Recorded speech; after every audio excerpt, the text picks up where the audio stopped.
uyu munsi ntabwo bishoboka ko igitangazamakuru mpuzamahanga cyangwa se n'ikindi icyo ari cyo cyose cyagirana ikiganiro na Perezida wa Repubulika Paul Kagame ngo kibure kumubaza ibibazo birenze kimwe kuri Repubulika ya Demokarasi ya Kongo.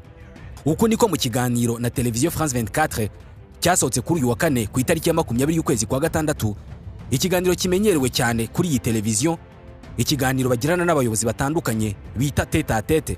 Umunyamakuru Marc Perelman yatangiye abwira Perezida Paul Kagame ati mu kiganiro n'itangazamakuru giherutse gutambuka, Perezida wa Repubulika ya Demokarasi ya Kongo Felix Tshisekedi yavuze ko ibirimo kubera mu burasirazuba bwa Kongo ari jenoside mbi inshuro 10 kuruta yabaye mu Rwanda mu 1994. Ati Felix Tshisekedi abashinja gukora iyo jenoside ku buryo mu kuyibirenza urukiko mpuzamahanga mpanabyaha. Ati ibyo murabivugaho iki? Perezida Paul Kagame adaciye ku ruhande yasubije uwo munyamakuru ko adashobora gusubiza buri kintu cyose kivuzwe n'uwari we wese, cyane cyane ko hari abantu bahimba ibyo bashaka byose bagamije guhunga ibibazo byabo, ibyo bakabikora bagereka amakosa yabo ku bandi bantu. Ati ibyo niko birimo kugenda muri iki kibazo. Ibirimo kubera mu burasirazuba bwa Kongo ni ibintu bikwiye kumvikana no gusobanuka. Umuntu uyobora Kongo uyu munsi afite ubwonko buhitamo ibyo kwibuka n'ibindi buhitamo kwibagirwa nkana mu bibera mu gihugu cye. Umukuru w'igihugu yaragize ati mu Rwanda hari impunzi z'abanyekongo zirenga 100,000. Byumvikane neza, hari impunzi 100,000 z'abanyekongo ziri mu Rwanda, kandi n'ubu haracyaza abandi, kandi abenshi muri bo bamaze imyaka irenga 20 mu Rwanda. Aba bantu bafite ihuriro rya hafi cyane n'iki kibazo. Umukuru w'igihugu yagaragaje uburyo aba bantu ari abantu baburiye ibyabo mu ntambara yo muri Kongo, ndetse abenshi biciwe abantu. Ibi byose babikorewe kubera ko ari abari bo. Iyi ni ishusho icuritse y'ibyabaye mu Rwanda mu 1994. Ati ibi kandi bimaze imyaka myinshi biba muri Kongo. Mu gihe mu Rwanda hari izo mpunzi 100,000, muri Uganda ho hari abandi bakubye abangaba inshuro 3 cyangwa 4. Hari n'abandi bari mu bindi bihugu. Ataba ni abantu bakuwe mu byabo, birukanwa mu gihugu cyabo, ubuzima bwabo burasenywa kubera ko bitwa abatutsi. Mu magambo make, abatutsi bo muri Kongo bagomba gukorerwa nk'ibyo abatutsi bo mu Rwanda bakorewe mu 1994. Umukuru w'igihugu yabwiye France 24 ko amasezerano yasinywe mu burasirazuba bwa Kongo no mu Burundi, ukareba n'ibyagiye bitangazwa n'umugabo urimo ushinja u Rwanda akabitangariza mu binyamakuru, ati ni amagambo yo gukwirakwiza urwango no gushyigikira umutwe wa FDLR wica abantu mu Rwanda. Uyu mutwe ndetse n'igisirikare cya Kongo barafatanyije cyane, bahererwa amabwiriza hamwe muri Kongo. Ati ibi byose iyo ubyirengagije ugahitamo gushinja abandi bantu, ati ndatekereza ko haba hari ikintu kitagenda neza mu mutwe wawe. Umunyamakuru yahise asimbukira kuri iki kibazo, maze amubaza niba mu kuvuga ibi ngibi ashaka kumvikanisha ko Perezida Tshisekedi adatekereza neza. Umukuru w'igihugu yamusubije ko ibyo bidasobanuye Perezida Tshisekedi wenyine, ahubwo binareba abandi bose bamwumva, bakumva ko afite ukuri mu byo avuga. Hari ubuhuza bwatangiye bukorwa na Angola, bukora ku buryo abaminisitiri b'ububanyi n'amahanga b'ibihugu byombi banahura, ariko uko bigaragara ntabwo biteganywa ko abakuru b'ibihugu byombi bazahura. Kuri iki umukuru w'igihugu yavuze ko uruhande rw'u Rwanda rusobanutse rwose. Yagaragaje ko hari ibyakozwe n'akarere u Rwanda ruherereyemo, hakaba ibyakozwe na Angola, byose bigamije gukemura iki kibazo. Hari n'amasezerano yasinywe i Nairobi muri Kenya, ndetse n'ibindi bikorwa byinshi byageragejwe ngo iki kibazo gikemuke, ariko ikibazo cyanze gukemuka. Gusa umukuru w'igihugu agaragaza ko muri buri gikorwa cyose cyageragejwe u Rwanda rwakoze ibishoboka byose ngo umuti w'ikibazo uboneke. Mu gihe ibi byose byabaga, Perezida wa Repubulika ya Demokarasi ya Kongo yahamagaje ingabo z'umuryango wa Afurika y'Uburasirazuba ngo zize kurwanya M23. Bukeye arazirukana, ahamagara izindi ngabo yibwira ko zizaza kumurwanira. Ibyo byose akabikora arwanira ngo ingabo z'u Burundi zigume ku butaka bwa Kongo. Ibi bintu byose byabaye akaduruvayo, ariko kazanywe n'urimo kwinuba unatabaza, niko umukuru w'igihugu yavuze. Nyuma y'ibi byose Perezida Kagame yaba yiteguye guhura na Perezida Tshisekedi, niko umunyamakuru yamubajije. Umukuru w'igihugu yasubije ko Perezida Tshisekedi ari we wenyine washyizeho imirongo ngenderwaho kugira ngo bahure. Ati nge nta mirongo ngenderwaho nigize nshyiraho. Umukuru w'igihugu yagaragaje ko yatumiye Perezida Tshisekedi i Rwanda muri Angola ngo baganire ku bibazo byo mu burasirazuba bwa Kongo. Hanabayeho inama za ministere z'ibihugu byombi zitegura ibyo biganiro by'abakuru b'ibihugu. Ati genda ubaza abanyangola, igihe cyose mba niteguye guhura nawe. Muri aya mezi ashize umuryango w'abibumbye, umuryango w'ubumwe bw'Uburayi n'Ubufaransa bashinje u Rwanda ibitari ugushyigikira umutwe wa M23 gusa, ahubwo banarushinje kugira ingabo muri Kongo. Ese ibyo bintu byaba ari ukuri?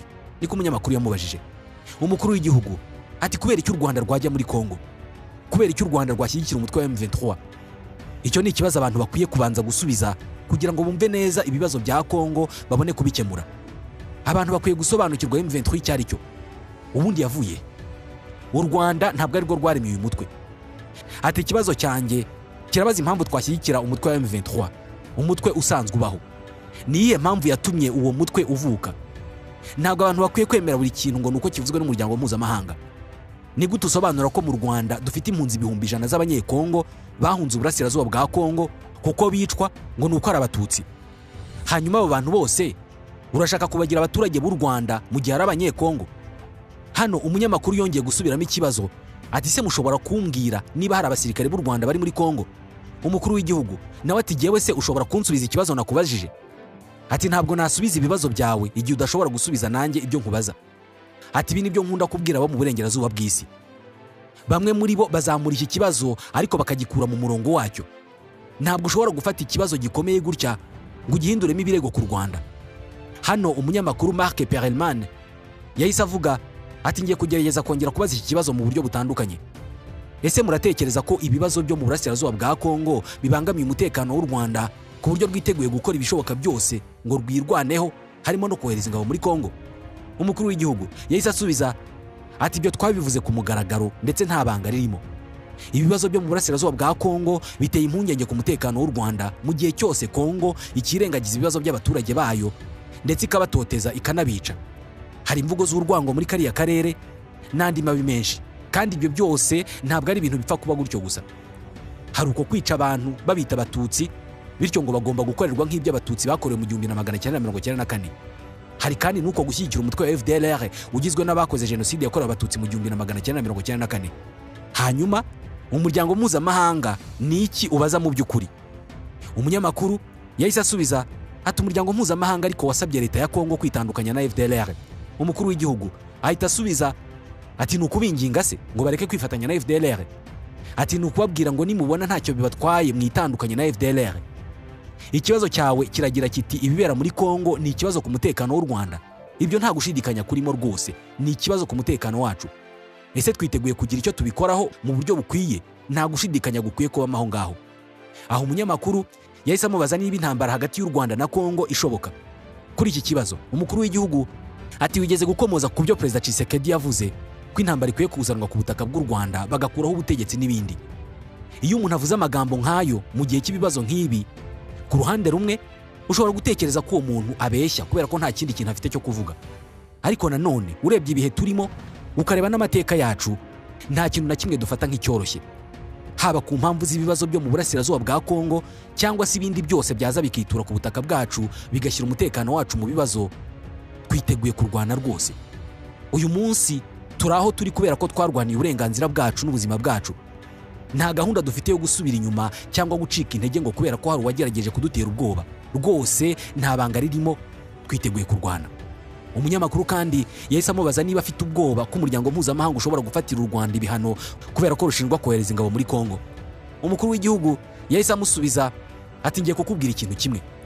Hamwe n'amateka yacu, ibyo twanyuzemo byose, ibibazo n'akarengane twanyuzemo byadukoze ku buryo nta kintu na kimwe kiduteye ubwoba. Umunyamakuru Marc Perelman yanamubajije ku matora. Ati amatora ateganyijwe ku itariki ya 15 y'ukwa karindwi.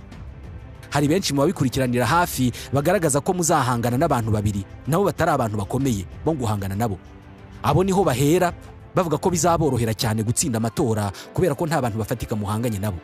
Banavuga ko u Rwanda rudafite demokarasi ya nyayo, kubera icyo u Rwanda mu by'ukuri rutagira abantu bafatika batavuga rumwe n'ubutegetsi. Ibyo byaba ari ukubera mwebwe.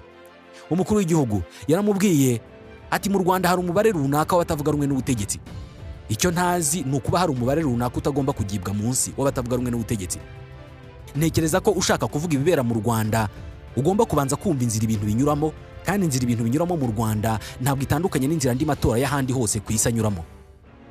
Umunyamakuru yahise amubaza niba abona bikwiye ko umukuru w'igihugu yatsinda amatora n'amajwi 95%.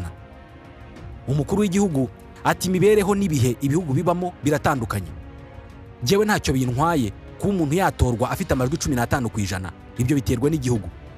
None kuki umuntu yabangamirwa n'uko undi yatsinda amatora ku majwi 95%? Iki kiganiro cyanavuze ku nkuru z'abanyamakuru bishyize hamwe bagasohora inkuru nyinshi mu mushinga bise Rwanda Classified. Izo nkuru zikavuga ko hari itotezwa n'ubwicanyi bikorwa na leta y'u Rwanda haba imbere mu gihugu no hanze y'u Rwanda. Umunyamakuru yahise abaza umukuru w'igihugu icyo avuga kuri icyo kintu. Umukuru w'igihugu yahise avuga ko abantu nk'aba ngaba batagerageza gukora ibintu bikwiye cyangwa bizima. Ibyo bavuga muri uru ruhererekane rw'inkuru ni ibintu bitigeze bikorerwa iperereza. Mu by'ukuri ibi bigaragaza aho abavuga baturuka. Ni imyitwarire y'agasuzuguro. Ni imyitwarire banagaragaza no mu gihe turimo kuganira. Ati ni abanyamakuru bashimishwa no kuntuka no kunshira mu maso kugira ngo nibavaho baze gufatwa nk'intwari. Mbere y'uko iki kiganiro gisoza, uyu munyamakuru yabajije umukuru w'igihugu niba hakana ibirego byose biri muri izo nkuru. Umukuru w'igihugu amusubiza ko ataje aho ngaho ngo asubize umunyamakuru nk'aho umunyamakuru ari umushinjacyaha, umukuru w'igihugu akaba umunyabyaha.